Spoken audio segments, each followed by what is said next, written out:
काय मित्रांनो, कशा आहात? तुम्हाला काय वाटतं कुठलं चित्र असेल, कुठला व्हिडिओ असेल? हा तळजाई टेकडीच्या बाहेरचा, त्याच्या गेटच्या बाहेरचा हा व्हिडिओ आहे. लोक इथं तळजाई टेकडीवरती रोज चालतात. सुंदर हवा घ्यायला येतात. आपल्या बॉडीमधल्या कॅलरीज बर्न करतात.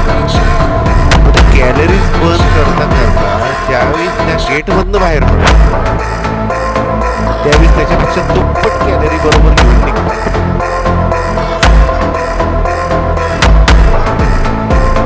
असं वाटतं हे कॅलरी बर्न झालं की कॅलरी गेन झालं?